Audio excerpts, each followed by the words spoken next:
Yeah, I just got vaccinated on Wednesday. Did you? Was that your second? I got the one where you only need one. Oh, cool. Yeah, that's what Sean got also. Yeah, I heard it gives Um, you superpowers. I'm pretty excited. yes, yeah. If it doesn't kill you, you actually live forever. That's the way it works. Oh, fuck yeah. Yeah, yeah. Um, well, cool. Glad. Thanks for coming along. Thanks for joining me. I haven't talked about video games in a while. Dude, I'm so ready. Um, that was the cold open. Welcome. Were you actually ready? I am ready. Yeah. Oh, yeah. Okay, great. Perfect. I'm so eager. I'm so eager. Let's get the show on the road. Um, welcome. You're listening to the Infinite Scale Podcast Network. It's May 8th, 2021. We're here. Video games are here. We're here to talk about them. I'm joined. I'm William Chandler, as always, and I'm joined by one Chris Crossley. Hey, hey. And that's it. Just two today. Keeping it simple. You know, sometimes there's a you just got to trim the fat, right? You just got to hey, what don't we need? The answer is two other people though. So we're just, the two people on staff who actually play video games. I do be gaming. That's a fact. And Yeah. since the last time we did this, Yes. feel like I've been playing more video games than ever. Really? Because I started streaming, which just kind of forces me to do something for a couple of hours. Yeah. So it's whereas any other time, if I'm playing a game, I could easily just be like, all right, whatever, fuck it. Be lazy and not do this anymore. Yeah. Instead, it's I'm now playing a lot more video games. You're holding yourself accountable, and your Yeah. your audience is holding you accountable. Yeah, sort of. They actually really don't care. They almost prefer me to just chat with them, which is funny. But Hey, that's good. That you want them there for you, because they can get watching people playing video games online anywhere, but they can only get Crossley in one place. So hey, fair enough. That's what you want.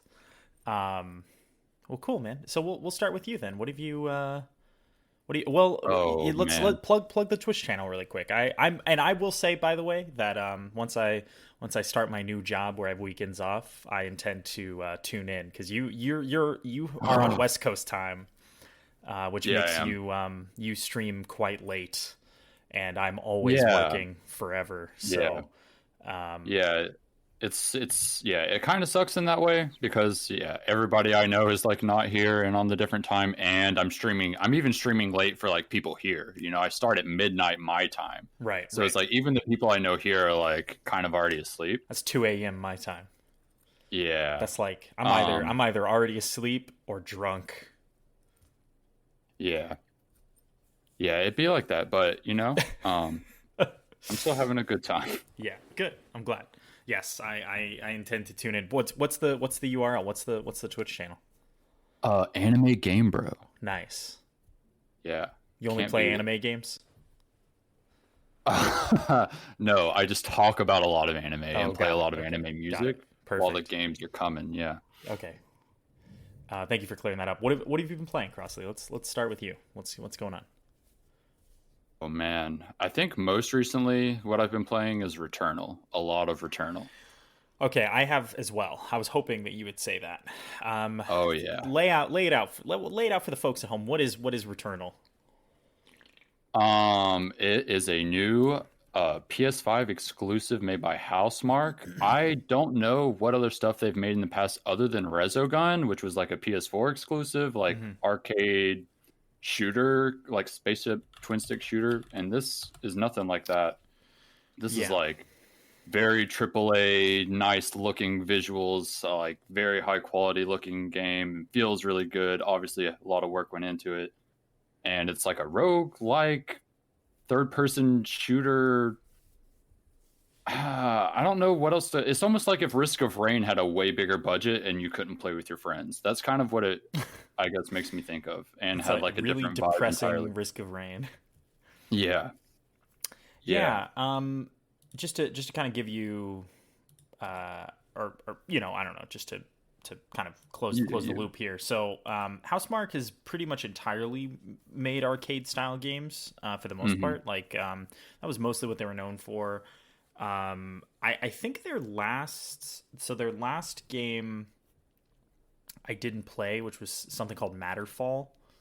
But they made a really cool game that nobody played called Alien Nation for the PlayStation 4.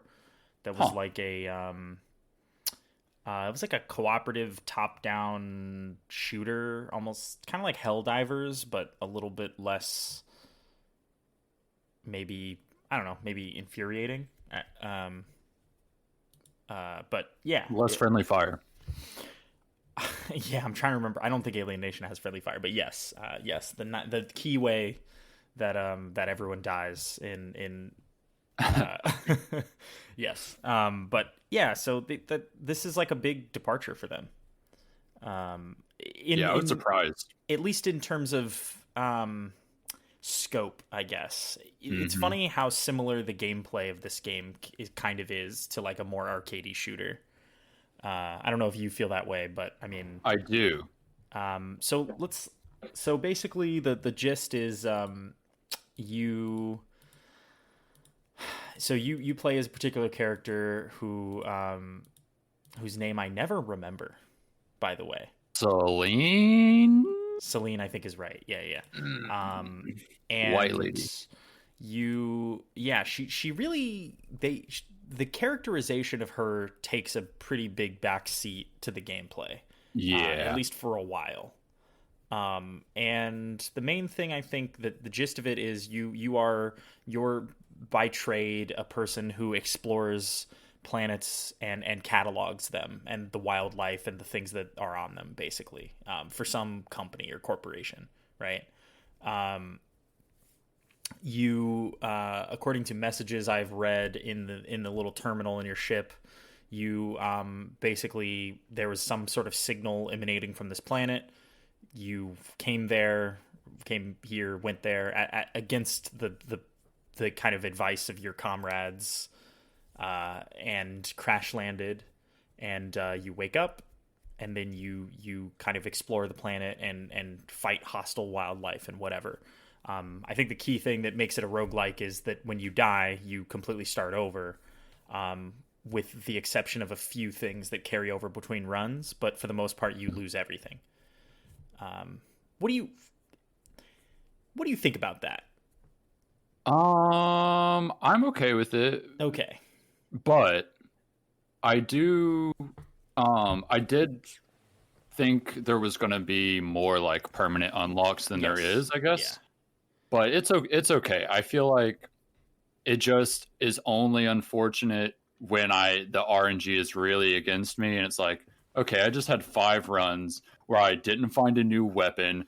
Every single loot I found was a consumable, i.e. useless. So I'm not like actually getting any stronger. And then it's just like, there's no permanent unlocks to sort of like give you that boost you need, but it's okay. It's fine. I don't know how far you've gotten, but I've heard at some point you can like start in the later areas. That way you're not like having to go through the whole first area again and then so on and so forth. But I don't know if that's true, actually. So I've been my experience with this game has been a little different than what I've been reading online, but I think I just want to say the reason I ask about the roguelike thing is because there are certain things that do not carry over between runs that I feel like should.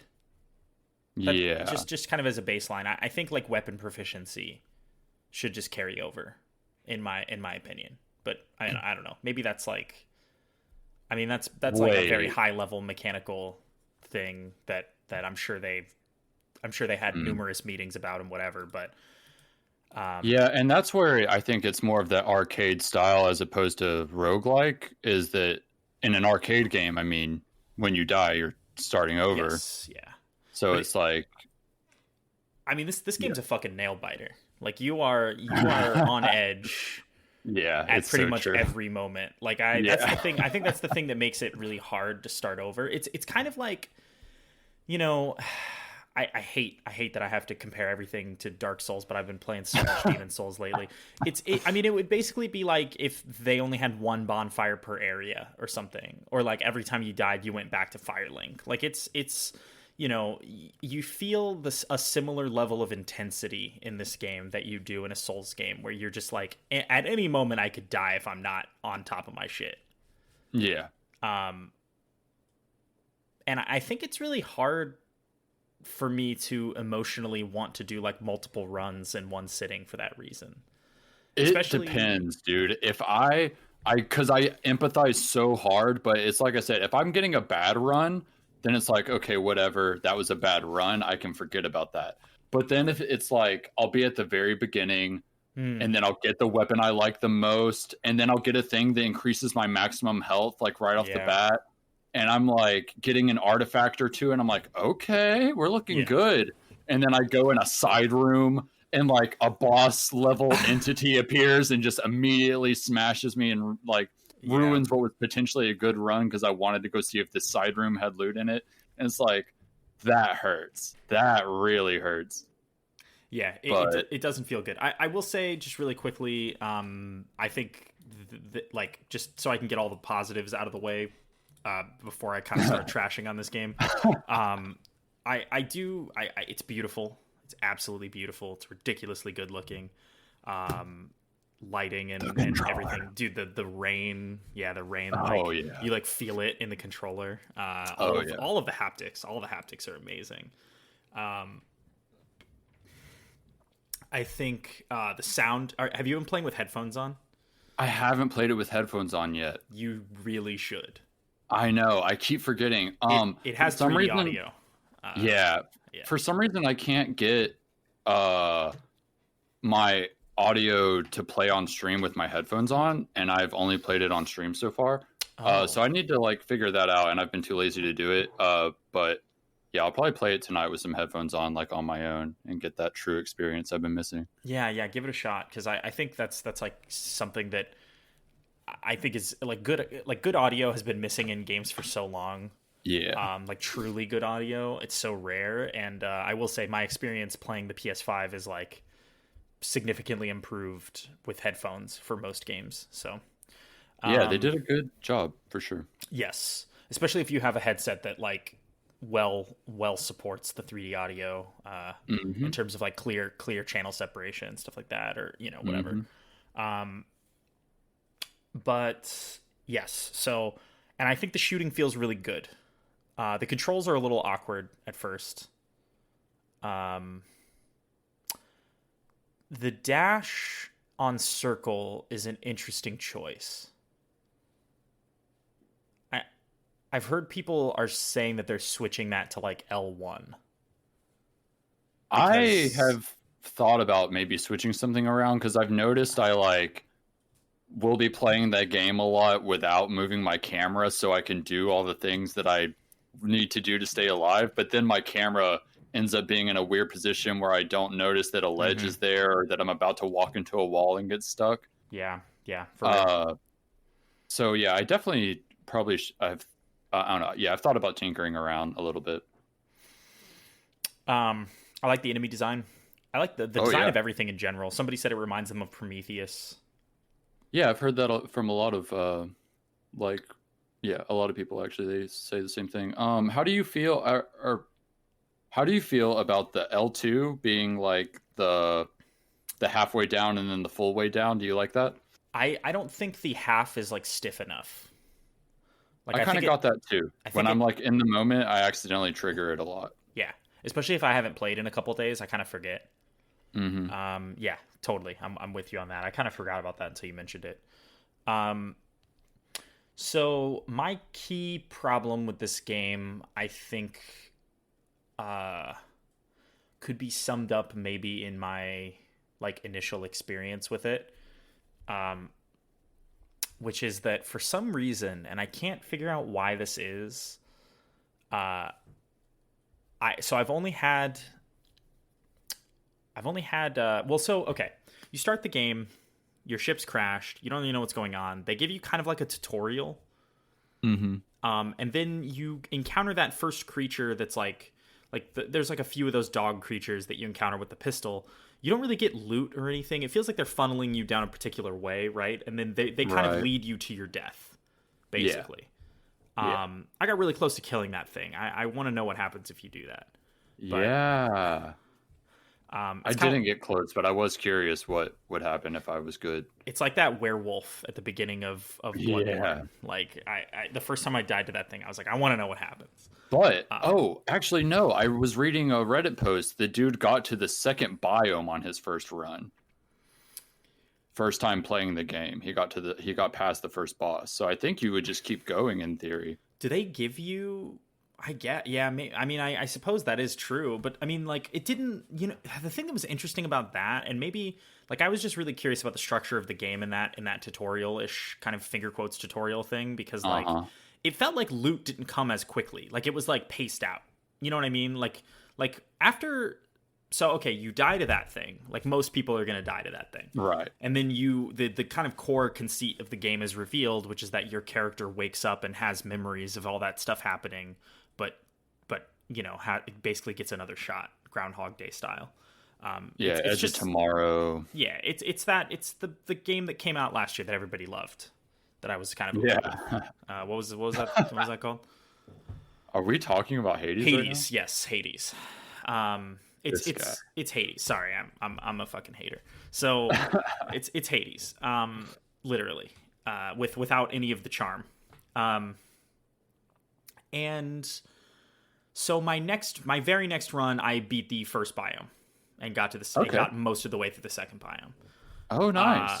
And I was like, I don't know what everybody's talking about. This really isn't that bad. But then it feels like it honestly feels like on a given run, they only expect you to get a certain distance, because like, so let me give you an example. I on that non-tutorial finger quotes run, I basically blasted through the entire first area. It wasn't hard at all.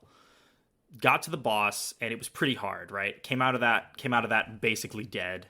Yeah. And went into the second biome and then was unable to like find any weapons of substantial betterment or any pickups, any health pickups, anything that would like help me out, to the point that I was just like desperate the whole time in that second biome.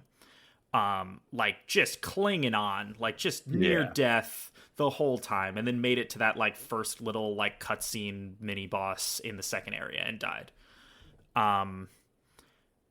Whenever you die in a biome, and it sends you back to the very beginning of the game, you can just go straight to the second biome. Okay. I think did you notice that? Like the portal that you take after you beat the boss in the first biome is just open. I haven't beat the first boss, but I had heard that was a thing. Okay. Yeah. What's interesting is that when you do that, as soon as you get there, because you're like, why would I want that? I'll just be underpowered. So I tried it, and it feels like, okay, so literally the first thing that happens when you get there is that you pick up a thing that levels up your weapon proficiency to exactly what you need to succeed in that biome. Oh. So I'm like, great. So why don't they just fucking do this at the beginning of the game and stop wasting my time? You know what I mean? Right. But also, I completely ransacked the second biome super easily. Until the boss. I think the bosses are like the hardest part of that game. So I'm like, okay, how does the difficulty curve of this game work? Is there like an artificial inflation if you like come from another biome? Like by beating the first biome and then trying to beat the second biome in the same run, do they make it harder to try to prevent you from doing that? Because then I went through the second biome on my second, like after I died in the second one, I went back to the second one, like skipped the entire first biome because I was like, I don't feel like looking at that again. Leveled up my weapon proficiency, and then just like they were just fucking throwing free shit at me, and I was like at full health, and I kept getting health pickups. So I mean, it truly could be random, and it was just lucky. But when I hit the second boss, I was like a fucking monster in terms of damage. Like I was like, you know, just obliterating things. So I don't really get how the difficulty curve is supposed to work. And then so I did the exact same thing. So on that run, I beat the second boss and then made it about halfway into the third biome and was just getting my ass eaten by everything. So, and then I stopped playing and I was like, do I really like this? Huh. I like can't decide. It's so weird. It's cool, and I'm like enthralled when I'm like in the moment when I'm playing it. Like if I can get myself to sit down and play it, I'm like enthralled in it. And those runs, by the way, my run where I beat the first biome and half of the second biome took me like almost like 3 hours. It was like 2.5 hours. That's the crazy thing too, is a good run is like a large chunk of time. Yeah. It's fucking brutal. And the same thing, so then when I died in the second biome and then, you know, skipped the first and did the second and got halfway through the third, it was the same length. It was like 2.5, 3 hours. And it's just, you come out of it and you're just like exhausted. Yeah, dude. Like I was just like, I like this is like torture.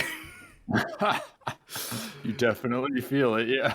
I mean, it's so weird because everything just hurts you so much. And like, you know, you'll walk into a side room and yeah, you're right. You'll like walk into a side room and the levels are randomly generated. So you never know what you're going to get. So like, you'll be like, yeah, I walk into the side room, I could get a really powerful new gun or like a parasite that's really nice. That's like a random, you know, like a little bug tentacle creature, Prometheus creature that like attaches to your suit and gives you like a random bonus and a random negative, basically.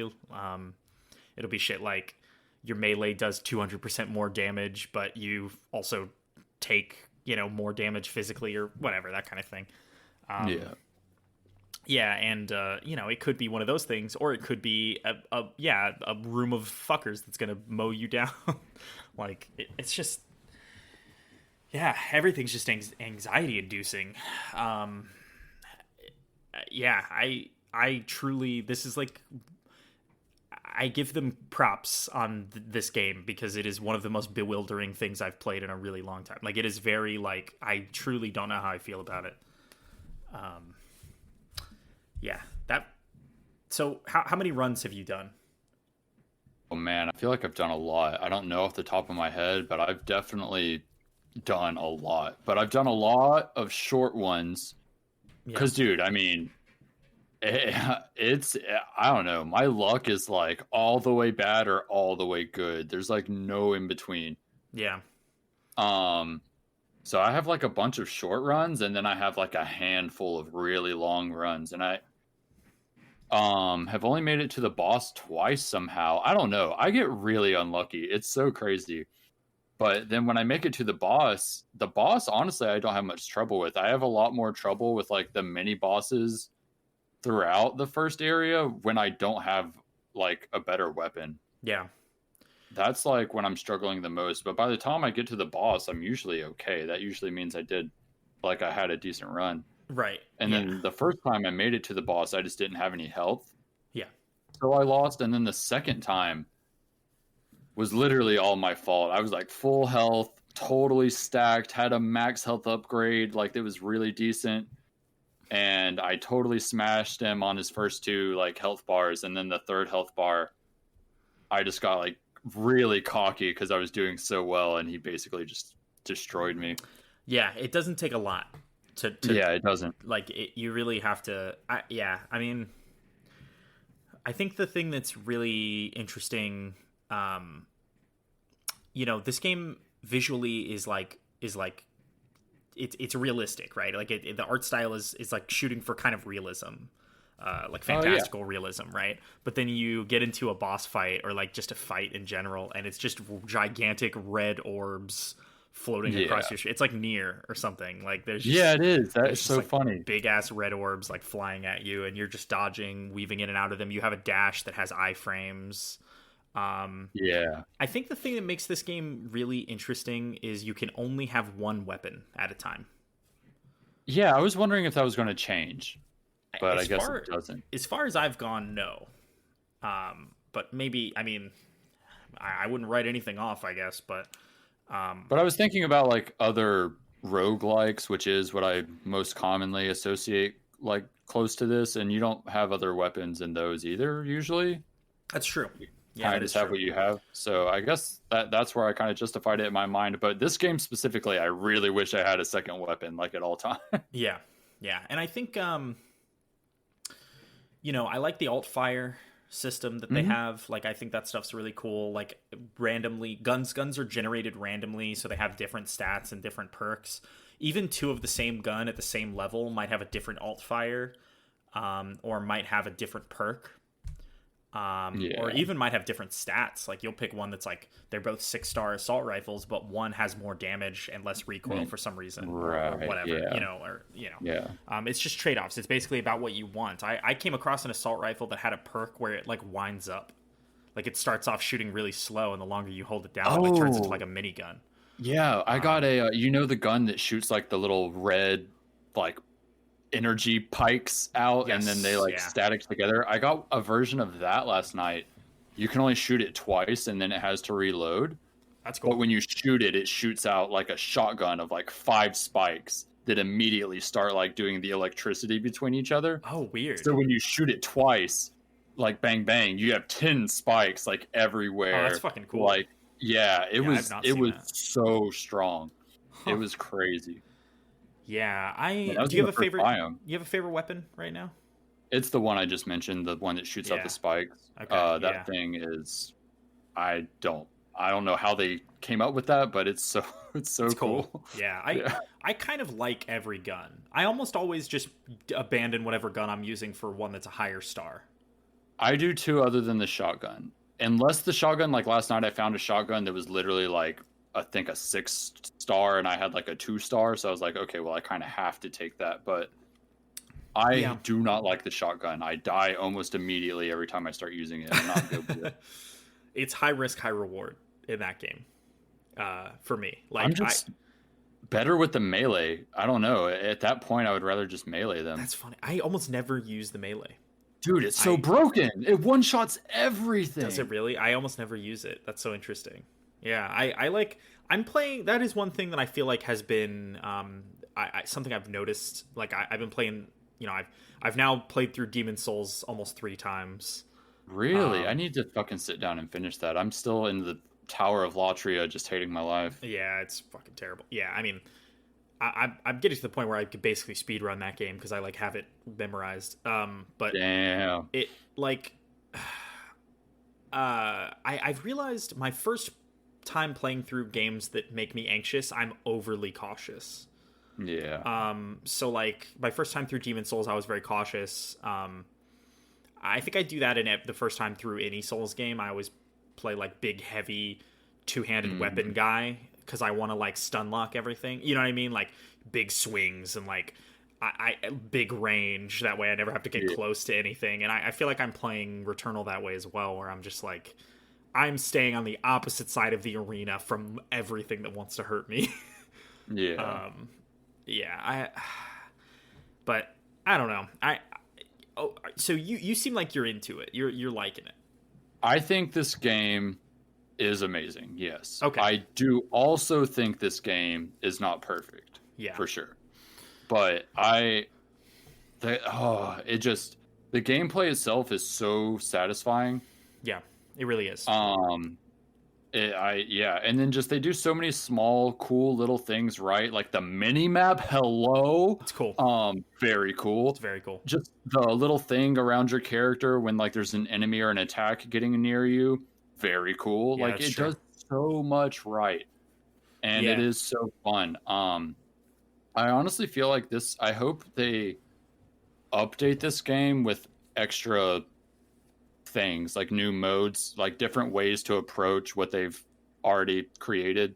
Like, okay, in this run, this and this will be different, and this will be different. Like I don't know. It mentioned earlier in the game there's like challenge runs, like the daily challenges, but I don't even know what those are yet. I don't know how to. Yeah, you find those if you crawl into your ship. They're on like a little computer terminal to the right. I haven't done any yet, but I did notice there's like little daily leaderboards, and you can like challenge the leaderboard. But I'm kind of just like I want to get through the game first before I think about doing stuff like that. But yeah, that's pretty cool. It's cool that they're like leaning into the replayability. I'm curious how many biomes there are. I Because think there's 4. I'm not sure though. okay, interesting. I can There's see that. definitely at least 4. I don't know Okay, how many okay. more. It just yeah, that's the other thing is like I feel like if the structure of the game is exactly what they've been showing us, then I How? guess a successful run would be it'd be like Hades. It's like it'd be like really short, you know. Uh, but Yeah. How interesting are the other biomes? Are they like really really cool and different, or kind of more the same but slightly different? the when you first get to the second biome, you're like, oh fuck, and then you realize it's basically just a visual backdrop for the same thing. It's just like it looks like really open at first, and then you realize there's just nothing out there, and it's actually just the same corridors, but just they make it look like it's really open. Huh. So, um, it is cool. It's different. It's a desert. I don't know if that like Oh. is like a spoiler for you. If so, No, I I'm don't know. not But worried about that. I uh, didn't know. I hadn't even seen that. That's crazy. yeah, it's cool. I mean, I like the visual differences. The bummer is the third biome is kind of very similar to the first one in like color scheme, I guess, and like I don't know, maybe not. That's like a little misleading. But the third biome is like it kind of just feels like an extension of the first biome, which kind of bummed me out because I was Like like, ah, great. the atmosphere of the. Yeah, yeah, exactly. So, but I don't know. Yeah, I need to play more of it. I want to see it through. Like I am curious, and they like tease a little bit of the story stuff, like the house. Did you do the house yet? Yeah, I've gone through the house once. I've heard you revisit it. That seems likely. Yeah, although I didn't see it at all in the second biome, but Huh. uh, they've teased story stuff a bit. I like listening to the audio logs. I think the voice actor is doing a really good job of Celine. Yeah, I agree. I like her a lot. Like her speaking, I'm always into it. Yeah, Okay. There was an audio log I got once, dude. We're talking about Returnal so much. yeah, I know. Yeah. There was an audio log I got once, where she says she encountered a body of hers that wasn't dead, and she had to fight it to progress. And then she wonders to herself if that was a reanimated corpse or if it was another version of her just trying to survive in like another parallel loop. And Huh. have you encountered that audio log, or have you encountered another corpse of yourself that you had to fight? No to both. Yeah, I have not heard that Yeah. audio log, and I've not That's noticed crazy that. then. Yeah, Holy shit. I had heard there is like a mechanic where you find like the corpses of your friends where they've died.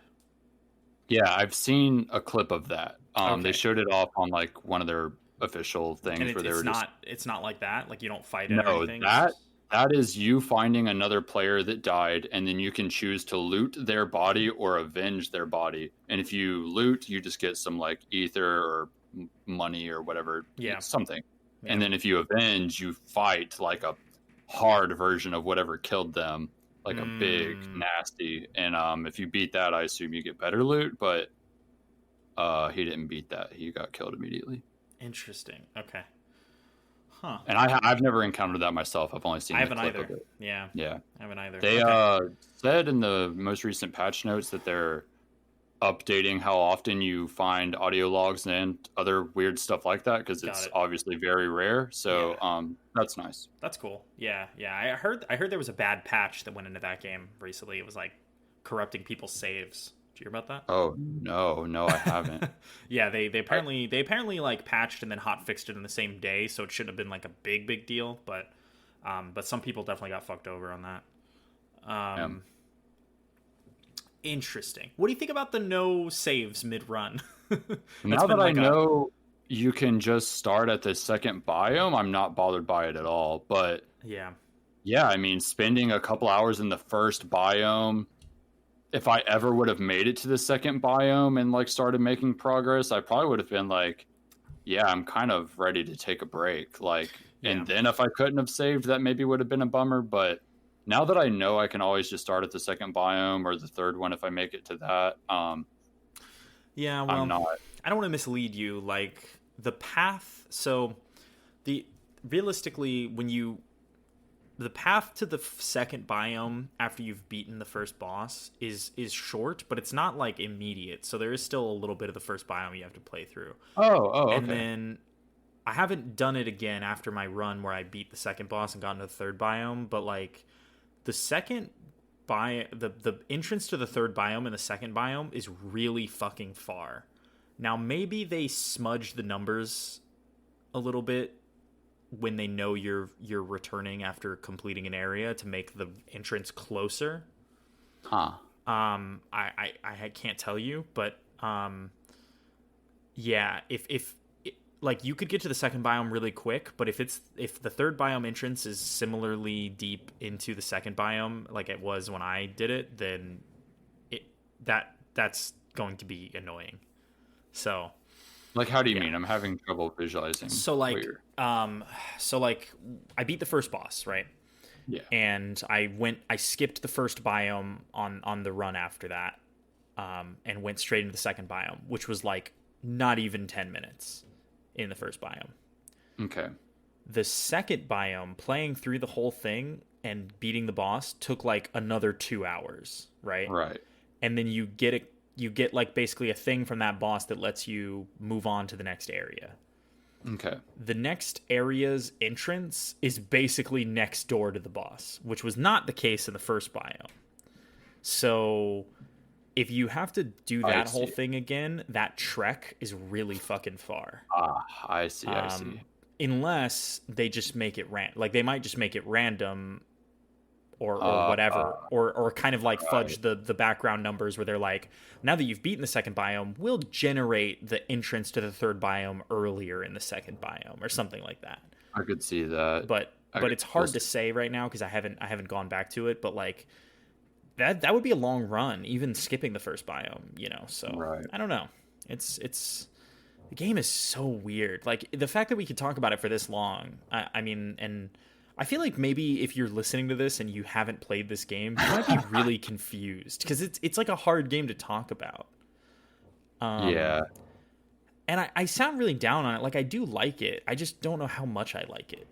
But I really do want to see it through, and I think it is really satisfying, especially like they have a mechanic in the game where when you shoot an enemy a bunch, if you chain up like hits, like good hits to a weak point, you'll stagger them really easily, and it'll like knock them over, and you basically get a bunch of free hits. That shit's really cool. Like it just feels good. It does. Yeah, that game's cool. That game is really cool. Yeah. It's really weird. I can safely say, and I feel like I'm saying this at least once a year now, I've never played anything like it. Yeah, that's what I was just about to say. I can definitely say there's nothing quite like it for sure. Yeah. Very, very good. I like it. I definitely like it. Yeah. But yeah, it is weird. Yeah. Yeah. Maybe we'll have some more to say about that next time. If we've gotten a little farther, because I think I'm kind of curious. I want to know more for sure. Yeah. And it would also be a nice, like, it would be really cool if it ended up having some decent story content too that made me go, wow, I didn't expect them to make me think in this way, or, do this with that character. Or it'd be cool if there's something cool there too.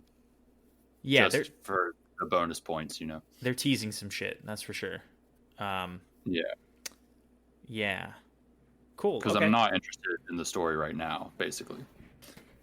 I am, but there's not much there. You know what I mean? Even if I am interested, it's kind of just like, what could I even latch onto? Yeah. The astronaut, bro. Yeah, exactly. What's his deal? You think he's like, is that Neil Armstrong? Cool. Okay. Anything else about Returnal, or are you good on that? I'm good. Good there. Okay. All right. What else have you been playing? I played a lot of Monster Hunter when that came out. I feel like that is almost old news now, kind of in a way. But I played the shit out of the new Monster Hunter on the Switch. You like that game? Oh yeah. Did you played World or no? Yes. What do you like more? World. But okay. But only because Rise is on the Switch. I want to be clear. I want to be very, very clear about that.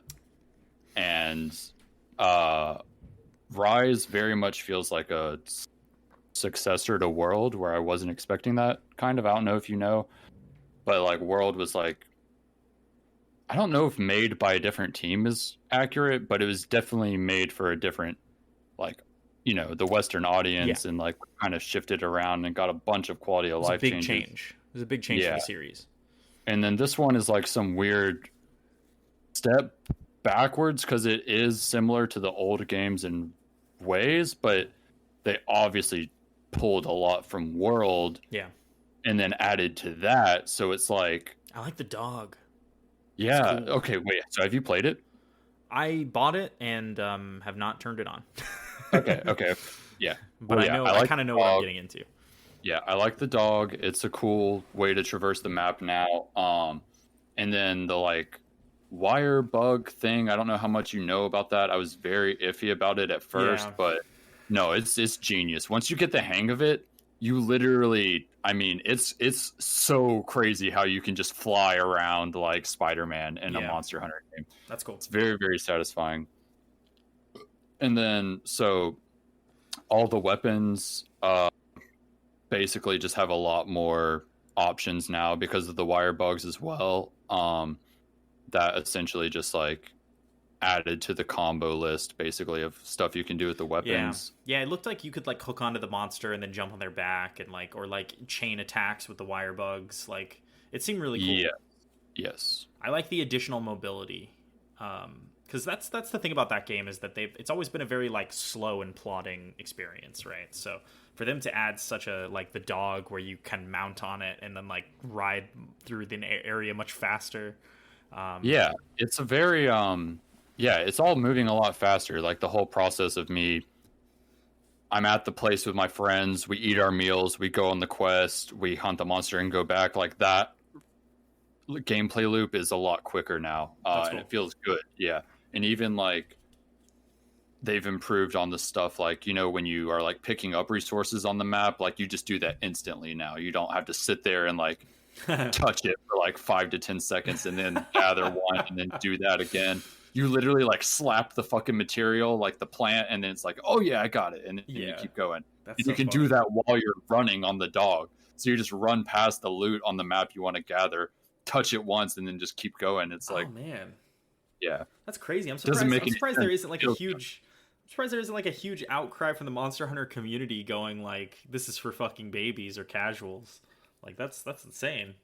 Well, I'm sure there is a group like that because there's a bunch of memes from the Monster Hunter World era that are just like that because that's what World did too. They essentially, right, I do remember that, but streamlined a bunch of stuff and made it quicker and easier, but it's the same overall experience. And there's like just so many memes of people shitting on World fans because they're such diehard, I don't know, like to be in pain old fans. Yeah, but I mean, I haven't really seen that much with this game. I agree, and I think it's because the fan base, the new fan base, largely overtakes that small, loud minority. Sure. If I just had to guess, because Monster Hunter World blew up the popularity for Monster Hunter. It's Capcom's top-selling and most profitable game of all time by far. So, that says a lot. Yeah, I kind of forgot. I kind of forget that game was like a runaway success. I like barely played that thing, but I always imagined myself going back to it. Yeah, fun fact, it's my most played game of 2020. And wow. That's like when it's its oldest, it was my most played game by over hundreds of hours. Holy for 2020. Shit. Yeah. Damn. That's how much I loved that game. Wow. Did you start playing it in 2020 or you've just been playing it all along? I played it on day one, baby. Wow. That's wild. And it got like a PS5 patch, right? It's like 60 FPS now. It didn't get a patch, but it always had a option on PS4 where you could choose to run it in 60 or close to 60 frames or have higher textures.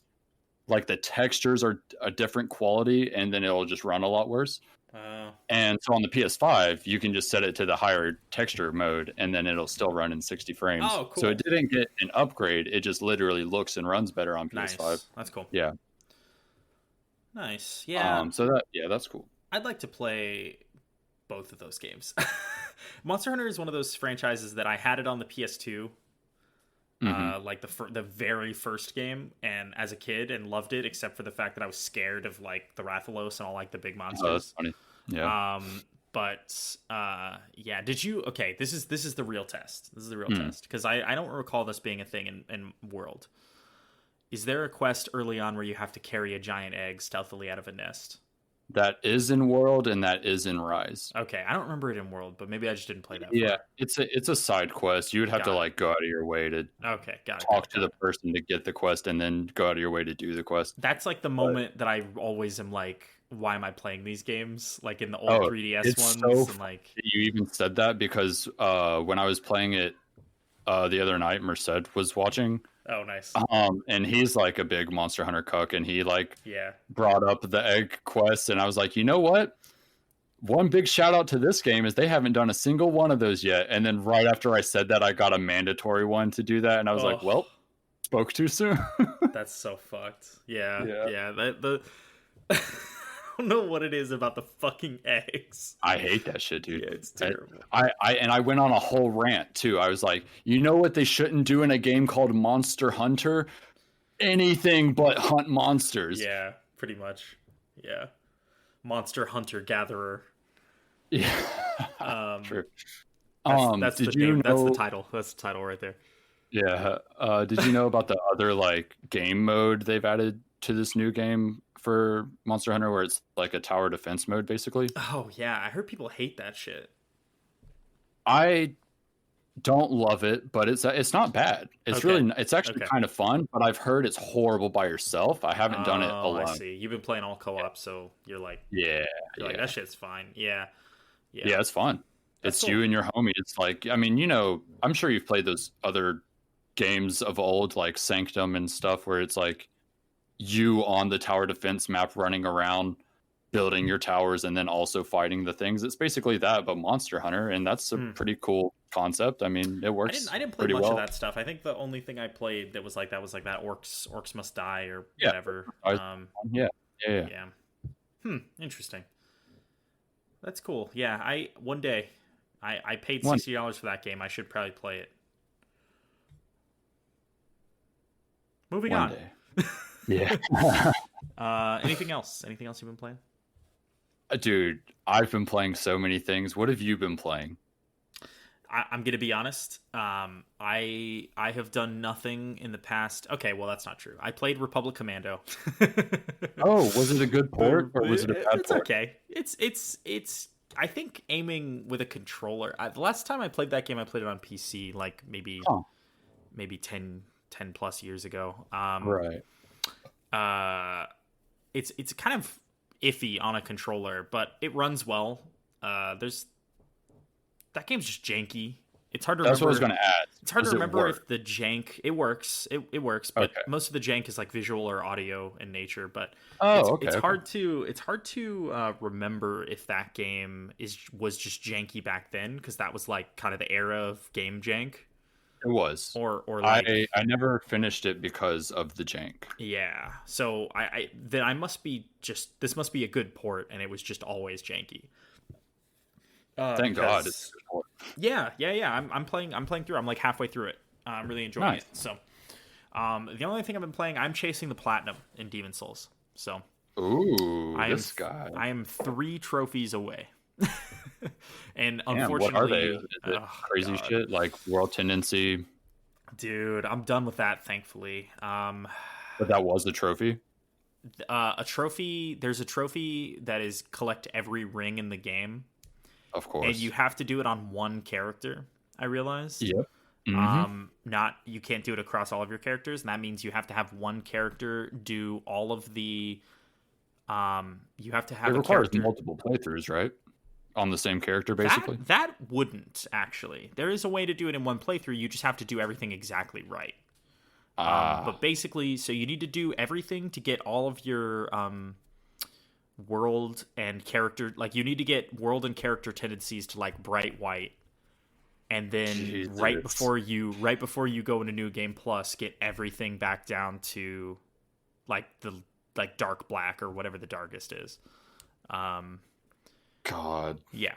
It was a lot of work. I found myself just on my first playthrough, I just played the game like normal, and then it was on my second playthrough that I was like, I'm gonna do the trophy thing, and it's funny, me doing like my first playthrough was like 20 hours or so.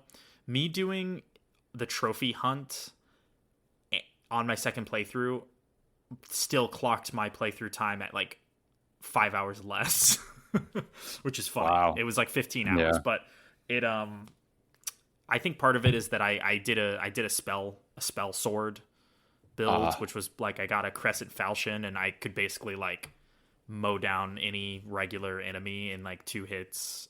That's literally my character. Yeah. Really? Yeah. Yeah. That was super fun. Just trashing, especially late game, like, you know, killing Garl Vinland in like a hit or whatever. I got that. Oh my god, dude! You know what the hardest trophy in that game is? It's not even the World Tendency one. It's killing fucking Estrella without Garl Vinland murdering you. I don't even know what that means.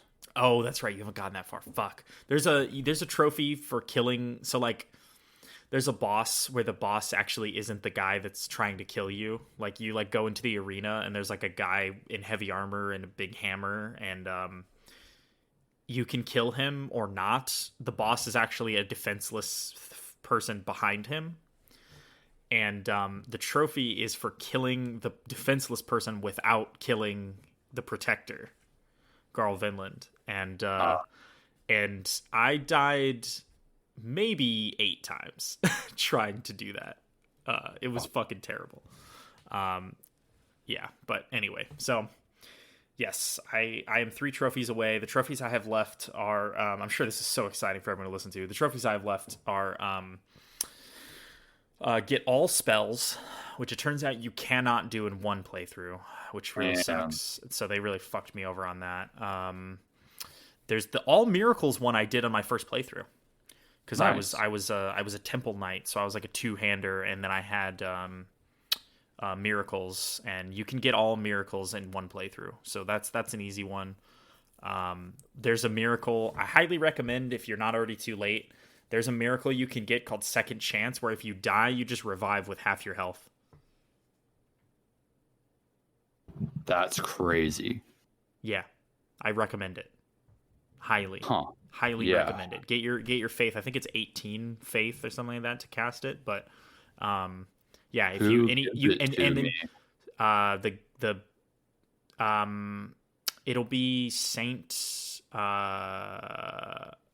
The dude. What the fuck is his name? Saint Urbane. You like rescue him from patches at some point. Oh. Yeah, it's like a whole thing. You'll get there. It's like the second area of the rainy skeleton world with the giant fucking manta rays. Huh. Okay.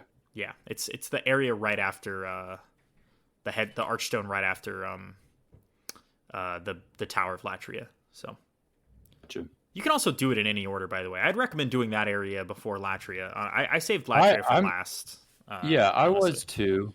I was doing it like I'll do one here, one there, one there, one there. Yeah. And then one of the ones of Latria, I'm just like, yep, I'll loop back to that. And then even when I looped back to that, it was still like a huge pain.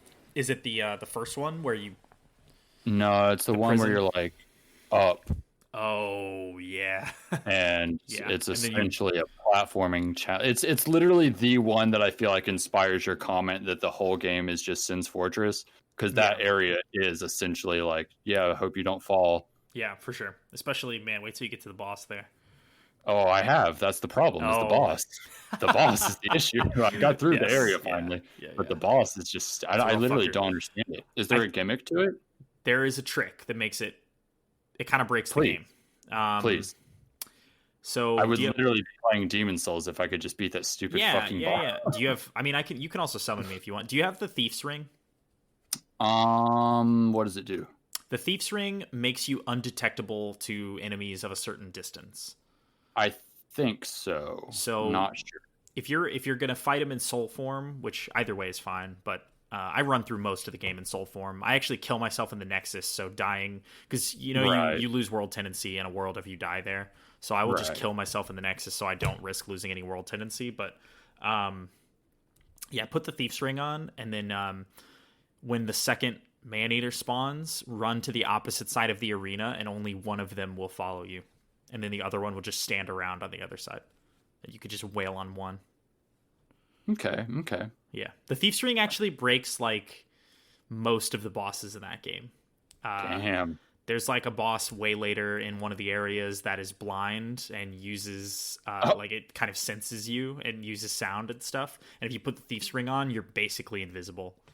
That's so funny. Yeah, it's fucked up. I think even the Thief's Ring, if you can get it before the Tower Knight, it'll like stop the archers from shooting you or some shit. I don't know, I can't remember.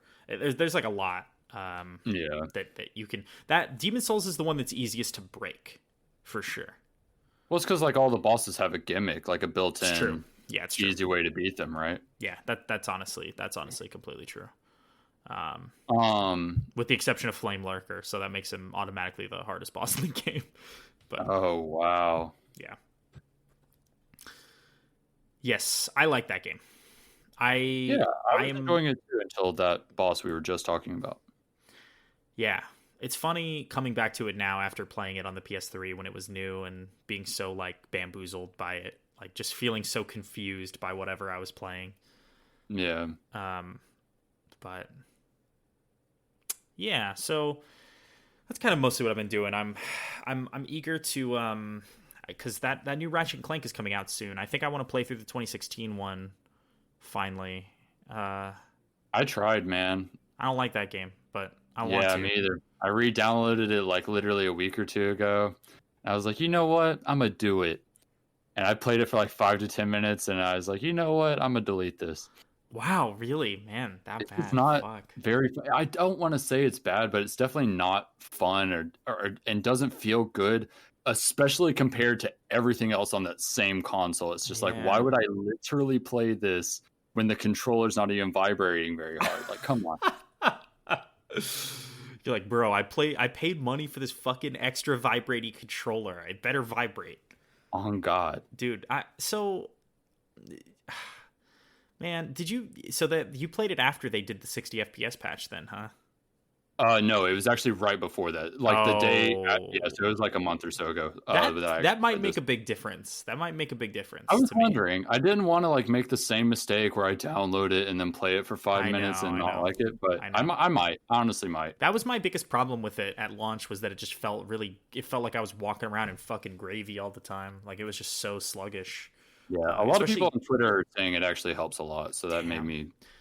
I mean, that 60 FPS patch did make me really fucking like Ghost of Tsushima, so I don't know. But true. We'll see. Speaking of that, I recently played some more of the multiplayer of that recently. Yeah. Still fun. I haven't tried the raid yet. I just grinded up some new gear. Really? I still have not even fucking played that. We'll have to do that. I realize we're not even fucking friends on PSN, by the way. Are we not actually? No, we're not. Oh wow! I never look at my friends list. I didn't even really know that. We'll have to remedy that. Yeah, that's funny. But yeah, okay, all right. Yeah, I need to do that. I'll try Ratchet and Clank, and then I'll give you the update and see if you should even bother. Oh, are you gonna play the new one then? You ready for that? I mean, it looks like they're trying really hard, which gives me hope. Like it seems impressive. So I would give it a shot. I mean, I'll of course see what people say when it comes out, but I'm interested. Yeah, I think it looks really, really good. This is the most excited for Ratchet and Clank I've been probably since the PlayStation 2. Yeah, I would agree. Going Commando was like the last one I really cared about. Yeah, the one after that I think is the one I cared about. Is that Deadlocked? Up Your Arsenal? Oh, Up Your Arsenal. Deadlocked was that fourth one where they're like, hey, we got a lot of positive feedback about those arena matches. Let's make a whole game. yeah. Arena matches. Yeah. It's like, we got to crank out a game in 6 months, boys. What are we doing? Yeah. Okay. Well, let's see. I don't think there's not really anything else. I started to play Persona 5 Strikers. I don't know if you did that at all, but kind of over that almost immediately, so I stopped. I haven't tried it yet. I was playing Persona 5 to try and get through that so I could justify playing Strikers maybe a little more because I have so many games that I try to like not just buy them willy-nilly now, even though I still do that. I'm with you. I also have a similar policy that I ignore 50% of the time. Right, like in the case of Returnal. Yeah. Pokemon Snap for me. Oh, see. Okay, so you've been playing that. I definitely bought it. Yeah, I did not, but I think I know better. I know better on that one. I'm like, I probably won't play this. Yeah, I forgot what got me, but something got me. Oh, a friend of mine told me they had like 11 areas, and I was like, that's a lot of content, actually. That's a lot of Pokemon. That's a lot of shit I'm not going to play. Yeah, you know what? It almost got me today. I saw a clip on Twitter of somebody throwing an apple at a Pokemon and knocking it the fuck out and taking a bunch of pictures of it knocked out. And I thought that was really funny. All right. I gotta say, because I have played it a little bit, just nowhere near as much. But I do have to say, there's like I don't know how much you know, so I'm just going to describe the whole thing. When you're done with an area, the professor like rates all your pictures, right? And he'll give them like a star rating.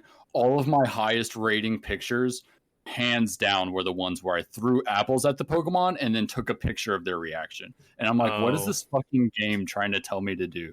Throw apples at people and take pictures? Like, I don't abuse the Pokemon. Yeah, that's what you do on any safari ride. Anytime you're watching like national like reading a National Geographic or watching like Planet Earth, any of the good shots they got are because they tortured that animal. That's the lesson that they're trying to teach you. It makes sense. That is fucking weird. I remember feeling like the grading system in the N64 one was pretty consistent. Like they liked like really clear pictures. You know what I mean? It was like anything that was like framed really well. So that's funny. Yeah, it's the same. It's just like you get that extra bump up in your rating because you got a reaction out of them in your really good shot. Oh, I see. Yeah, so that's literally it. It's just like you could have taken the picture and gotten like a 2-star rating, but since I took the picture right after they got pissed off, it was a 3-star rating. It's like, all right. Well, do you get any pictures of the Pokemon fucking? Yeah, I'll DM you one right after this. All right, cool, perfect. Yeah, that's good. I don't have the internet, so I have to rely on you for that. True. Cool, great. Yeah, we'll talk after this. Anything else? Anything else you've been playing?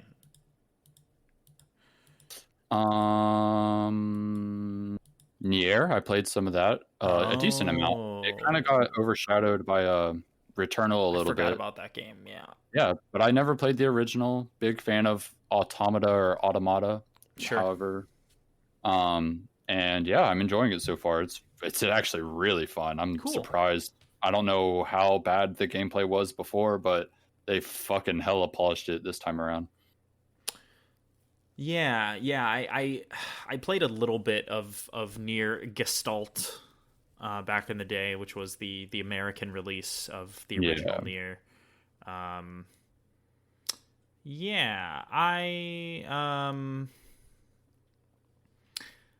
By all accounts, it seems like the game is considerably better, which is good. Yeah. No, the original was bad, especially today. Like well, maybe it was. I talked to Tran the other day, and that man would disagree, but I agree with you. I thought it was hard to play.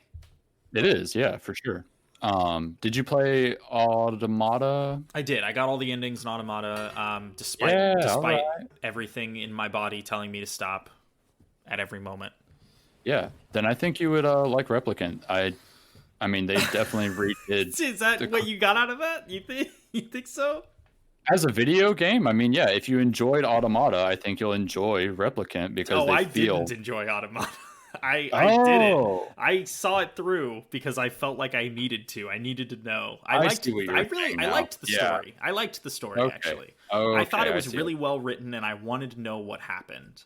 Right. And my I couldn't let myself stop. But I think it was around the near the end of the 9S playthrough, I was like, I need to be done with this soon. And then there was like 15 more hours or whatever. Oh yeah. Fair. But yeah, I don't know. I think it was really the very last playthrough of that game. Oh God, I now you've got me like reliving like fucking the robot cult area. Just Jesus fuck yeah. Anyway, sorry. Hey, it's all good. People wonder why there was a good like 5 to 8 years there where Japanese games were just not as popular as Western games. This was why. Yeah, there's reasons there for sure. Like, they just, I don't know. Man, I love that Japanese RPGs really commit. You got to give them that. But yeah. Okay, yeah. so you're liking Replicant. I am. Do you like it more than Automata or less? No. Well, as somebody who doesn't like Automata, tell me if I'll like Replicant more. Okay, let's start here. What do you actually not like about Automata? Almost everything that isn't the writing. Okay, I would say the writing is pretty good, but so you'll still like that, but yeah, it's kind of the same, honestly. Like it has a lot of the exact same things going on. It's not a Platinum game this time. Like Platinum didn't do it, so. But they did revamp the combat almost exactly to be like Nier Automata. Okay. It's an exact copy now, as opposed to before there wasn't even a lock on, I don't think. So like the combat is drastically a different experience for people that played like the old one. Interesting. But I mean, so that being said, though, then it's kind of just like a Devil May Cry kind of like fun hack and slash 'em. So it is kind of like, I guess, repetitive hack and slash combat, which it's fine. I don't mind some mindless hacking and slashing, but the game definitely shines with the writing. Yeah, the writing and the music, especially. They re-recorded all to be like more orchestral. Oh, that's cool. And like big sounding, yeah, and I like it a lot. Train actually hates it, but I like it a lot. The music specifically, and the music was a highlight for Automata. I agree. That's actually, I still sometimes go back to that soundtrack. Yeah, so you would like the music and the writing, I think. Everything else, it feels very similar. It feels like Nier. Okay. All right. They changed the perspective to like go top down and do weird puzzly things, make you shoot like a bullet hell sometimes. Like it's literally the same as Automata. Just the graphics are a little worse because it's a remaster. Yeah, it looks good. Like it looks fine, but Automata literally just looks better. I mean, it's a new game. How do you feel about the main character? I as somebody who played a little bit of Gestalt and kind of liked the dad, I'm like wary of the brother character. Seems a little generic, which is funny to say because the other guy was like a gruff dad character, but back then that was like novel. Right. It's like Last of Us hadn't come out yet, or BioShock Infinite hadn't come out yet. I think I'm okay with it. It feels like it makes sense. Like the whole time I'm playing it, I'm trying to imagine like what would this scene be like with the dad character instead, or like what would that dialogue have been, or whatever. Yeah. And it just seems like it would be weird when the main character is being really like nice and empathetic towards other characters if it were like this gruff dad instead, because it just seems like it fits this character a lot more, who's like a anime protagonist almost. Like it literally acts and looks like a anime main character. And I always try to imagine what would the dad have sounded like here, or what would the dad have said, and it's like, I don't know. It's hard for me to visualize it, but I am very curious. Like a lot of people have told me that they wish they would have had the dad instead. And I was like, oh, damn. Interesting. Yeah. Okay. I wasn't aware that was a common sentiment. They should do the they should like release like paid. I mean, paid or free, whatever. I mean, I'd be open to paying for it. A DLC where they just replace in the dad as well. Or man, you know what would have been really clever is if they on a different playthrough you were just the dad, like on a different route. Yeah, that'd be cool. I'd enjoy that. But I was wondering why they didn't just make it an option. Like, why re-release it and then not give you the option? Seems like kind of weird. But it feels whatever. weird. It feels like Yoko Taro is playing a trick, like one of his usual tricks. You know? Yeah. Like there's like a joke in there somewhere, and you'll figure it out eventually or something. But, interesting. Okay. All right. How far are you in that? I don't know. I feel like, because I don't know how much you know about the story, but I just found all the sealed verses. Okay. Which makes it seem like things are coming to an end for the first playthrough, quote unquote. Okay. But I also haven't met like half of my party yet. So interesting. Yeah. I guess not. I just don't actually know what's about to happen. But the village I live in just got attacked. So shit's popping off. Okay. My knowledge of that game is very fleeting, but I feel like that you might be like a little over halfway then. Yeah, that's kind of the vibe I was getting to. Is like I have to have reached the halfway point.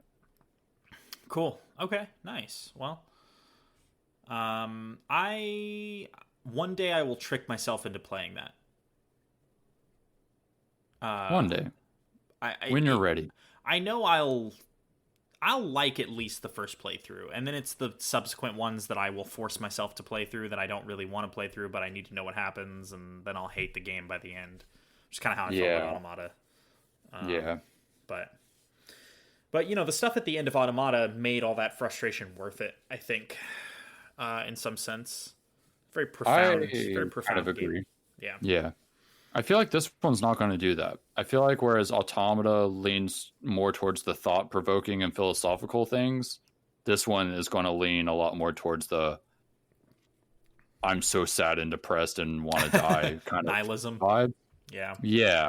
And that the ending is going to just make me depressed. But, you know, I'm here for it, I guess. Yeah. Let's go. Yeah. Depression. Woo. Okay. Anything else? What else you got? I feel like that's roughly it that I've been playing. That's it? I think. That's all you got? That's I think that's all I got. Okay. All right. Okay. Yeah, I wish I had more. I mean, I think I'll here soon. I'll probably start playing that Mass Effect re-release when that comes out.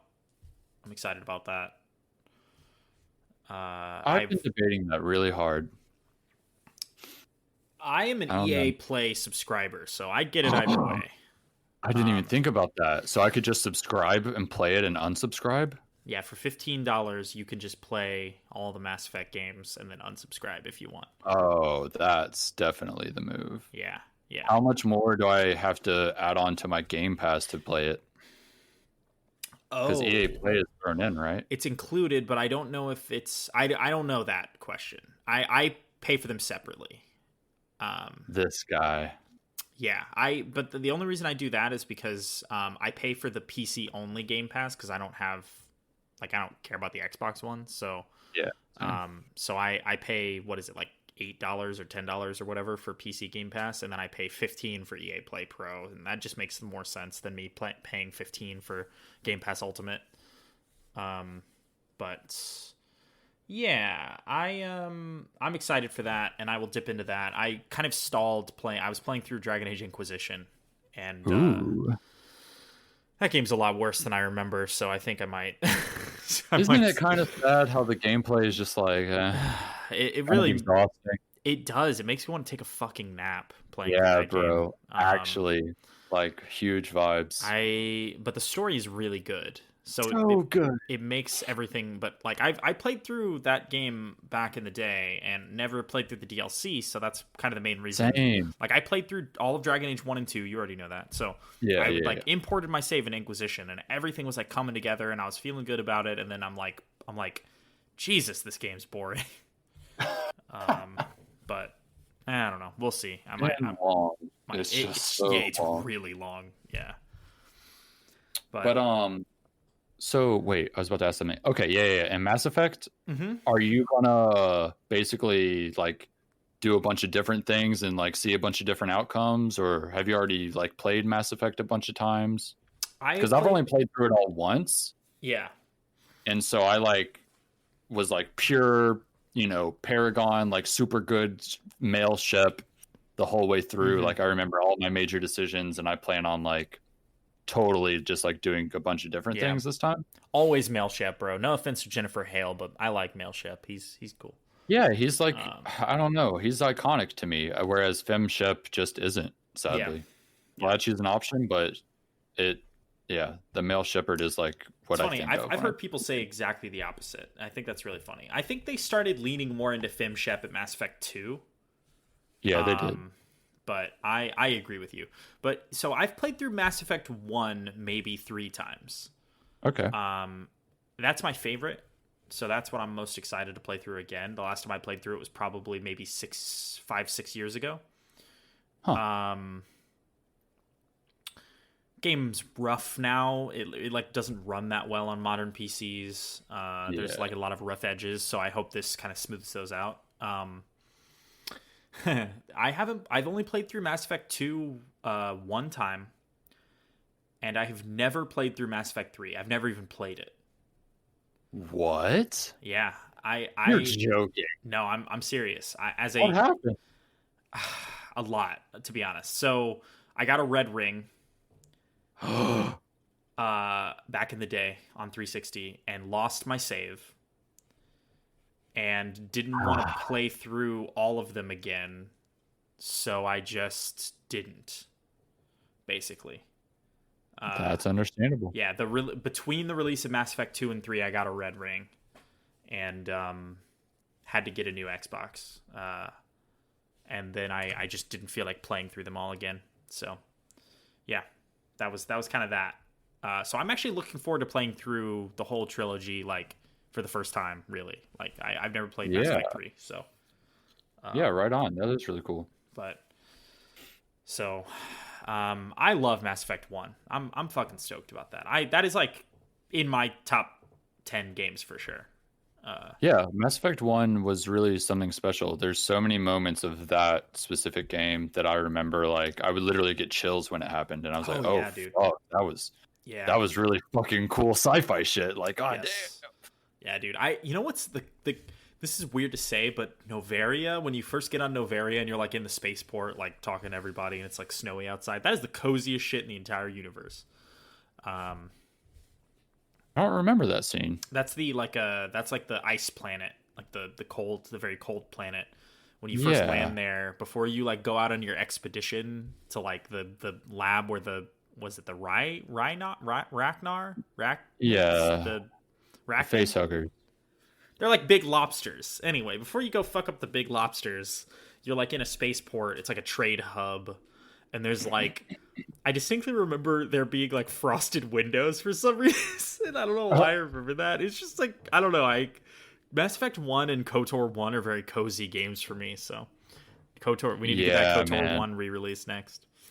Honestly, though, and aren't there like rumors floating around of like a new one being made or something? Or is that even? I mean, there always has been, but yeah. I hope so. I mean, it will never be the same. It'll never be quite the same because, I mean, the team that made KOTOR 1, hell, the team that made Mass Effect 1 isn't even there anymore.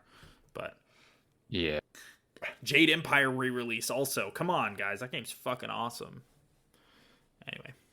Oh boy, I'm a BioWare fan. I'm a hashtag BioWare. I'm gonna change my screen name to BioWare fan. Oh wait, I just googled it. Confirmed on an episode of the Min Max podcast published on 4/20 April this year. So a week or two ago. What the fuck? The project was actually a remake of the original game. Of KOTOR. So I guess a remake, is happening. Oh, okay, all right. Hey, breaking news at this hour. Wow. Cool. Well, then we can get into the news. I don't have much. I don't know about you. Oh, I actually came so unprepared. I mean, I can't No, that's I fine. didn't bring notes like I usually do to think. Yeah. You know.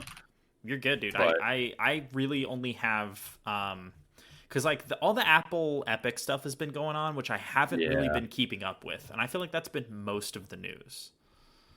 But I do want to.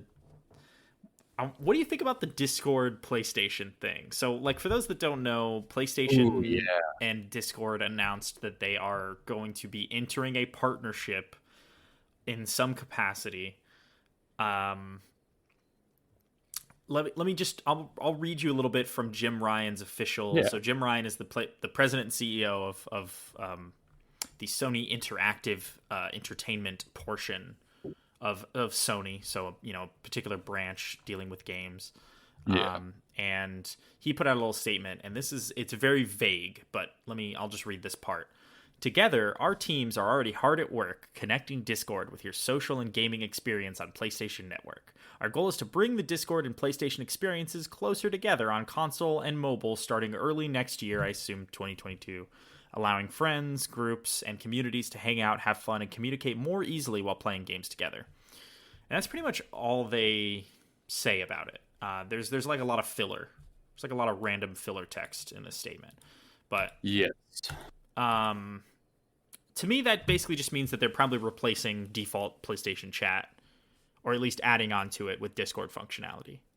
Yeah, and I mean, I've heard like a few like podcasts I listen to kind of mention it like this must have been kind of being talked about and planned with them for a while before announcing it. I don't know how I feel about that. I mean, maybe, but if that's true, that I feel like that makes sense because the PlayStation Party system that they've done for PS5 feels like it was heavily inspired by Discord, and that they were trying to kind of, in my opinion, yes, the way it sort of functions reminds me of Discord, and the way you can share your screen specifically looks like it's ripped right off of Discord. Like, really?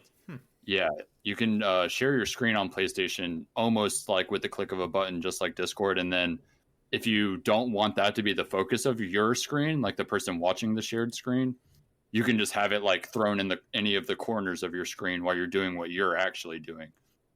It's like, it's just like Discord. That's kind of cool. Yeah. I hope it just means that essentially, yeah, Discord will replace the PlayStation Party functioning completely. Yeah. But who knows what it's actually going to look like? Like I'm kind of scared, but I'm very excited because this has been one of my biggest issues for me personally, and I know other friends of mine too, is I want to play my PlayStation with my PlayStation, like my Astros, on my PlayStation, and I want to chat with people on my PC with the same Astros, listening to my game volume on my PlayStation. So this will make it a lot easier for you. On Discord. Yeah, in theory, hopefully my biggest issue of like, okay, I'm playing Returnal with the TV sound right now because I want to talk to my homies on Discord. Right. Like, I mean, it's, got to talk to the homies. Yeah, I want that. It's just like a small thing that I honestly never thought would really happen. Like, I never would have actually dreamed that Discord could maybe partner with PlayStation. It's kind of a no-brainer. It's like one of those no-brainers that you think will never happen because it's too easy. Like they should have done this all along. Like, they should really have support for all chat platforms on every platform, right? It's like every time you boot up an Xbox or a PlayStation, it should be like, yo, you want to talk to your friends on fucking Skype or Zoom or like Discord or whatever. I mean, just like give people that option. Ventrilo. You trying to get an event server, bro? You trying to get TeamSpeak? Yeah. You want to Hamachi this? Yeah. Those options should be there. But the consoles have always made it difficult, needlessly, in my opinion. But so yeah, I, as somebody who is literally has no friends who have a PS5 other than you're the only person I know who has one. And none of oh, true. Fuck yeah, I totally forgot. But he doesn't play. I was gonna say he's busy, but I hope Sean. I hope you're listening to this, you fucker. Fucking, why don't you ever play your fucking PlayStation that I got you? I mean, you paid me for it, but like I had to do the work to get it. So like, come on, man. Yeah. I mean, he says he's too busy, so whatever. But I've never been in a party with anyone on PS5. Never. Never played multiplayer on PlayStation. Yeah, period. Any game, not at all. Well, you know how like on PS4, maybe hopefully you did this once because I know you didn't a lot. But you know how on like PS4 it kind of works similarly to like an Xbox party. Like y'all create the party and then the friends can jump into like the party chat. Yes. They've completely done away with that. And now it's like you make little voice channels, almost like Discord DMs, not so much like Discord server voice channels like these that we're in right now, but almost like our podcast chat DM. We could have that on PlayStation. I see. Okay. And our text chat will just always be there until you leave the group, and then you won't see it anymore. And then also you could just join the voice chat of that group anytime. So it functions exactly like Discord. I see. Just without the like servers, basically, like none of that stuff. But the DMs function the exact same. So I'm curious. So you have like a bunch of chats, like, or I do. Like I have one of me, my roommate, we get it, and one man. of you have a lot of friends. All right, it's fucking fine. No, shut up. But I have a bunch of chats with like 2 or 3 people at different times because it's like me and Cole in one, me, Cole, and this other random guy in one. Yeah. And then like me, Cole, and his friend in one. So it's like it's weird how it's kind of set up because it's super confusing. But once you figure it out, and it's like, oh, okay, that's my. I don't know. I think I understand it better because I've used so much Discord, but I know it's been really confusing for like anybody else. It's like a huge mess. So I'm curious if they will use the Discord integration to completely replace all of this stuff, or if they will just have it as a second option. Because I wonder too how many people who just load up their PlayStation and don't care about party chat like wouldn't want to set up a Discord, account or whatever. Yeah, I wonder too. I'm assuming. Yeah, I really don't know, but I'm assuming it'll just kind of replace it. But I don't. Yeah, who knows? Honestly, I keep trying to visualize what turning on my PS5 and trying to voice chat with people would be like at post Discord integration, but I really have no idea. Yeah. I think this is interesting news, especially hot on the heels of like Microsoft in talks to acquire Discord. It really seems like Discord was shopping around for sure. And I mean, actually, I think they mentioned somewhere in the statement that like Sony is like a minority shareholder in Discord now. Like they injected some capital. So if Discord does go public, like they were talking about, they've got a higher chance at a better valuation, I guess, at this point. Right. Yeah. To me, it looked like Discord won. Like I don't know how long they've been talking with Sony, but yeah, they get to still own Discord and they got paid. It's a win-win for sure. Yeah, it's a win-win. Yeah, I'm with you. So, and one thing I just thought about. Sorry, this is completely random. No, it's all good. Neither of us played Resident Evil, huh? You didn't feel like doing that? No. I've had a lot of people ask me if I'm gonna stream it at some point, and I feel like I want to do like a bunch of scary stuff like later in the year, So I haven't. Sure. I'm not a scary game guy. I've never played a Resident Evil. Not that they're typically scary, but I feel like 7 and 8 kind of are a little more 7 creepy. Seems scary, yeah. And I've heard that from like the podcast I listen to, they're all saying 8 is way more scary than any other Resident Evil before it. That's crazy. Yeah, and it's also more actiony, so it's like they're somehow leaning into like more action for the gameplay and then more creepy, horrific stuff for like the vibes. Good for them. So that's awesome. I'm even though I haven't played any of the games, I'm so happy that they're going in this direction that 7 and 8 is going into. Like, what a evolution for a like timeless franchise. Like Resident Evil is as old as it gets, just about, right up there with like some of the other things. Like, I mean, Final Fantasy is like the only other thing I can think of that has like 9+ titles with a number on it, like or 8 or whatever. But there's so many Resident Evil side games, and there's easily more than 9. So you're right. Man, I I didn't play it. I think I want to play through 7 before I play through 8, but 7 because seems it's the same main fucking character, right? terrifying. Yeah, it is the same main character, and it's like direct continuation of the story. So, yeah, I should play that. 7 just seemed fucking terrifying with that guy chasing me around all the time. I really enjoyed 2 remake though. Like I played 2 remake and thought that was like a very fucking good game. So I don't know. Yeah, I've heard 2 remake is good and that 3 remake was kind of disappointing, which is sad. Yeah. And sorry, did you hear about the? Yeah, no, it's all good. Did you hear about the Resident Evil 4 coming to Oculus? I did. I might play that. Resident Evil 4 is a favorite game of mine as well. So. Yeah, see, I've never played it. I feel like VR might be the time. Yeah. I mean, maybe. I don't know, man. That game probably still holds up just regularly. Like that game's just fucking good. True. Yeah. That game's just really fucking good. Did it ever get like a quote unquote HD remaster of any kind that kind of looks and runs well, or is it just ports? I think they ported it, but they also I think it runs better now than it did then. For sure. I think if you load it up, there's a PS4 port that runs on PS5. I bet that game probably runs flawlessly. I don't know that it looks any better, but they might have up-resed it. Right. But yeah, I'm sure they're working on a remake of that as we speak. In some capacity. Isn't the VR version a remake, or is it just some weird? It's literally just. It looks like it's the same engine, just first person. So. Oh, okay. I heard it was a remake. Okay, interesting. No, I mean they're gonna have to do a bunch of stuff to the code. I guess it's the closest thing you could call to a remake because it's not the same game, but the graphics visually looks the same almost. Yeah. So I heard that. Yeah. But it seems cool. I will probably play that. I'm a sucker. I've bought Resident Evil 4 probably 5 times over my life. That's what's the other game? It's my Dark Souls 2. I've bought that 4 or 5 times in my life.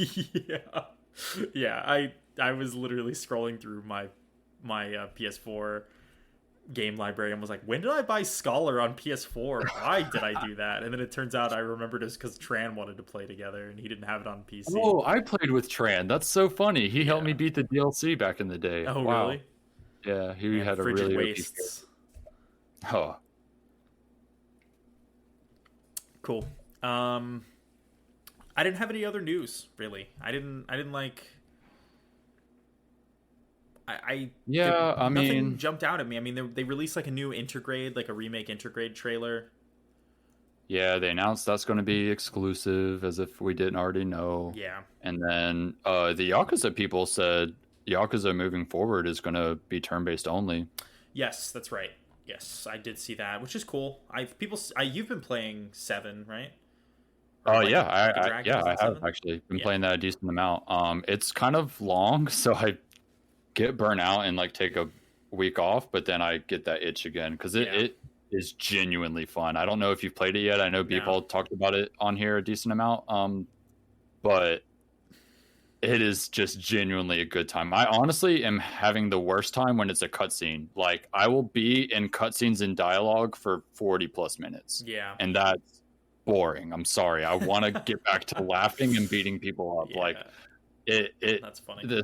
The story is good, and that's what's crazy is the story itself is actually really, really good. Yeah. But it's they just drag on the conversation way longer than they have to.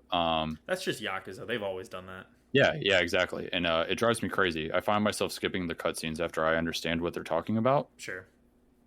But I love the game a lot. That's cool. Yeah, I will try it. That's another one of those things that I'm I'm going to play through that whole series and then probably never will. Yeah, I'll never do that. Sorry. But I saw that those guys are making a sequel to Judgment as well, which is cool. Yeah. Mm-hmm. So yeah, I feel like everybody wins because people that like the action games will keep getting the action games. Yeah. And then I'll keep playing a Dragon games. Totally. Yeah, well, not everybody wins because everybody's pissed that Judgment apparently isn't coming to PC. Even though... I guess I didn't even know that was the thing. Yeah, even though all the Yakuza games came to PC, Apparently, they will not be releasing Judgment 1 or 2 on PC, which is interesting.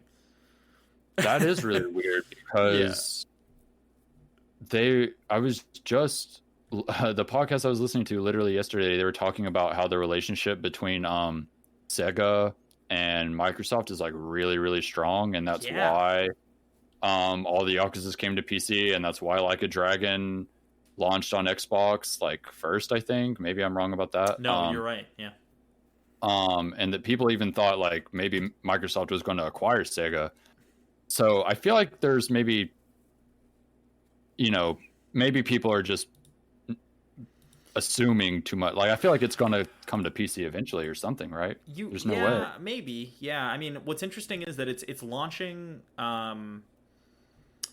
Like it's launching on Xbox as well. So okay. PS5, PS4, and then Xbox Series X and S in September. So it's basically just PC that it's not coming out on. Yeah. Interesting. I wonder why that happens. Yeah. You really gotta wonder. Especially because it's always funny to me when shit like this happens, because you're like, doesn't development just happen on a PC? I know that's like an ignorant, like that's like the opposite of a galaxy brain take, but yeah, it's also sadly not true. I mean, so many games are developed for a specific console and then ported to everything else. And I found this out recently. Yeah. That I didn't know this, but the ports for a release, like let's say Kingdom Hearts 3, it released on multiple platforms. I mean, it was just the 2 and now it's on PC, but yeah, it released on PlayStation and Xbox. It was developed for PlayStation and then ported to Xbox, even though they released at the same time.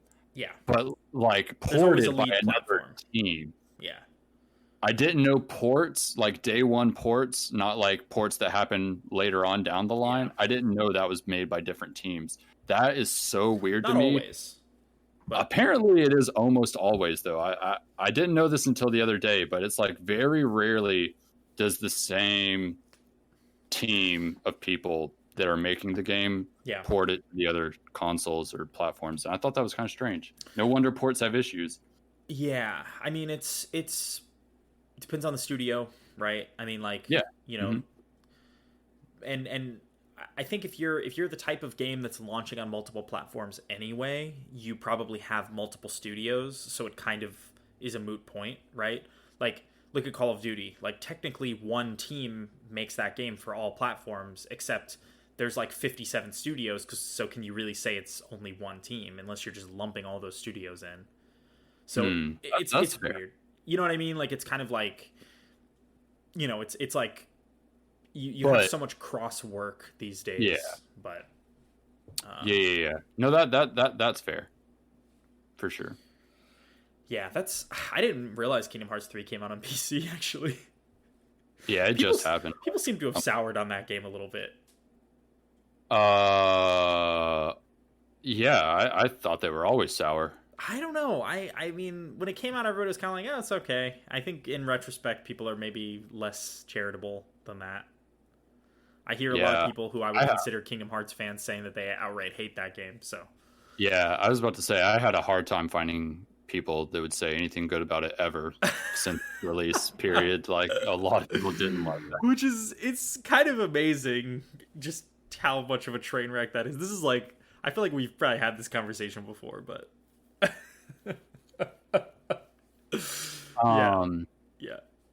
yeah, we did a little bit. Thank God they delivered on Final Fantasy VII is all I have to say.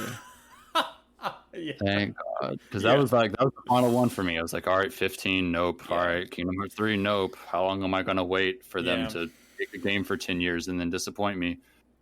All right, Final Fantasy VII, here we go. Oh, they did it. Thank God. I look forward to finally beating Final Fantasy VII Remake when they release that 60 FPS patch for PS5. I can't wait to replay that game and play the new DLC, whatever that's going to be. Like, I've been eager to replay it.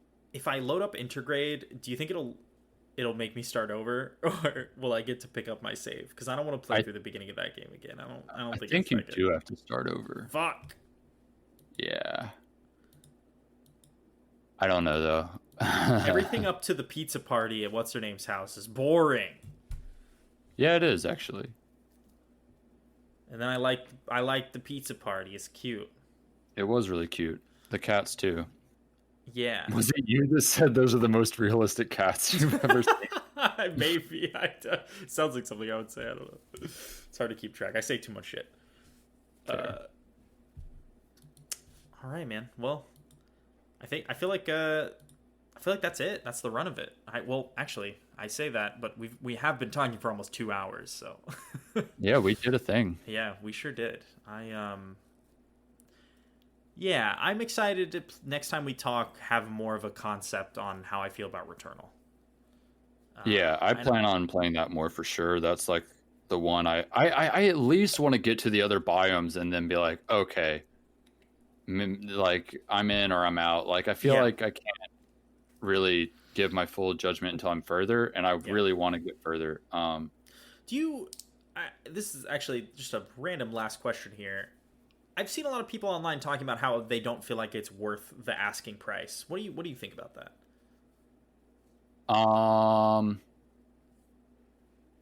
I guess that my thoughts are there's for a $70 game on the PS5 that is using the like all the controller features very well, I feel like I get it because a release game is $60.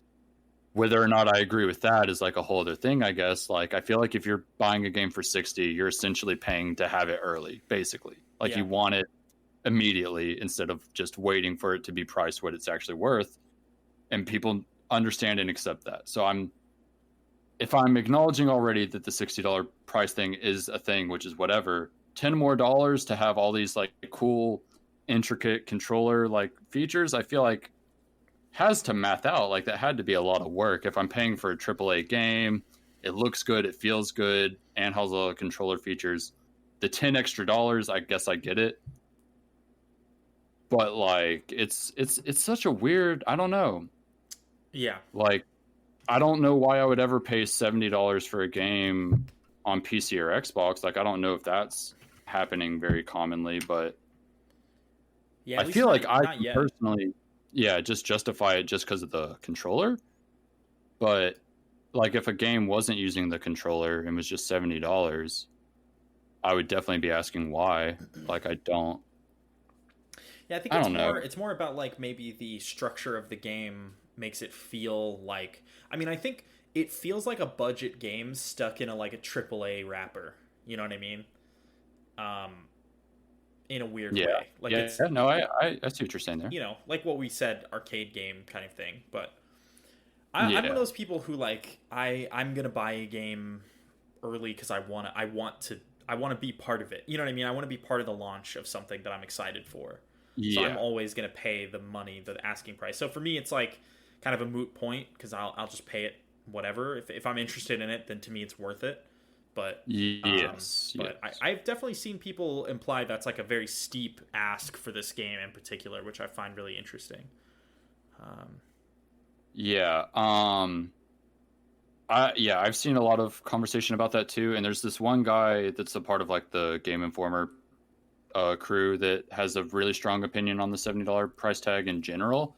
And he's been really harsh and negative about it up until Returnal. And he said, not only is it worth it, but he's like he was happy to spend it, and like has a whole article on Game Informer talking about why the price is justified. And I haven't read it yet, but I've been interested to because he was so against that $10 increase for any game. He was just like so against it, and then Returnal really turned him around, which is kind of interesting because this game is the one that's like making people question the $70 first, it seems like. Yeah.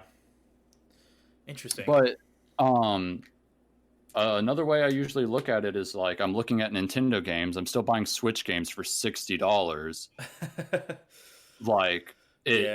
And then I look at the quality of a PS5 game that I'm spending $60 to $70 on, and I mean the difference is like so noticeable that I'm not really asking why I'm spending $70 on my PS5 games. I'm asking why I'm spending $60 on my Switch games. Like, I don't know what I'm fucking thinking. Like, it's my money is so much more well spent on like Sony's software than Nintendo's, and then PC. I mean, obviously, you're almost never paying full price for a game on PC. You're fucking chilling, but yeah, it's funny. I mean, I think it's about value, right? Like it's whatever the individual person values more. I think the funny thing about Nintendo people is that, to them a Mario game is worth $60 just because it's like they know what they're getting. It's tight. It's made well. Even though the Switch is such an outdated platform at this point. But it's funny. You more than anyone I know wrap up the technology of the platform in the consumption of your games so much, and I actually really appreciate that angle, because that's usually something I don't consider that much. At least, maybe I consider it like from a, hey, this is nice to have, like the controller stuff or the 3D audio stuff. It does add to the experience, but I will say I have been favoring playing games on my console lately. Like I have been turning away from my PC more than I expected, because I kind of just I enjoy using the PS5, and I I was thinking about it. I was like, if I did get Resident Evil Village, where would I play it? Like in the past. You want to know the loading screens on PS5? Oh yeah, they're like a second long. Yeah, they're like 1 second, brother. Yeah, it's crazy. I mean, I have a magnificently fast SSD in my computer, so that's like neither here nor there. But the experience of sitting down on my couch at a beautiful OLED TV and like playing a game right now in this particular chapter of my life is so appealing compared to sitting at my desk and using a mouse and keyboard and like staring at a 27-inch screen, or whatever. Like, no, I feel it 100%. So it is a very interesting position I find myself in. It's gotten to the point where I'm like contemplating rebuying games on PS5, like that are on sale. Like I'll scroll through the sale section. I'll be like, I already own this on PC, but I could own it here too. I there's a website you can go to that'll tell you if it runs at 60 FPS on PS5. Oh, that's funny, yeah. And I'll be like, does it? And if it doesn't, then I won't buy it. But yeah, I do things like that too. I'll look up like, oh well, how does this operate on PS5, and did they do anything for the controller yet? I find myself doing that too, though. I've noticed I honestly can't even think of the last thing I played on PC. Actually, I've been just kind of on my console lately between Monster Hunter and then all the PS5 stuff. It's just cozy, and like the PS5 experience just is so like it's like I don't know, it just fucking works. Like it literally just functions how it should. So imagine that. Now comes the big question, which is, do I want to play Mass Effect on the PlayStation or not? I've never played a Mass Effect on mouse and keyboard, but I did play them all on PC. So I guess I don't know. I played them all on PC with a controller and had a great time. I'm sure it would be the same it's now. Tough call, right? Yeah, it is tough. I think the big thing for me is the TV. Obviously is like nice to play a game on. So sometimes that'll just be the deciding factor for me. Is just like, well, I kind of want to see it on my big old TV. For sure. Yeah, I'm kind of with you on that. That seems to be the thing I'm the most interested in when I'm picking a platform, is like, I just want to sit back, and kind of stare at my beautiful TV, because like my monitors are old now. So, but cool. All right. Well, thanks Crossley for chatting. Yeah. Do you think you would be able to want to like try and do these more often again, or are you still going to be busy for the foreseeable future? Because I mean, I've been busy too, so I definitely feel it. No, you're good. Yes, I will. Yes, we should nail down like a consistent, maybe like minimum every 2 weeks kind of thing. Because I want to as well. I think, it's funny to say this, but like part of it so much is like,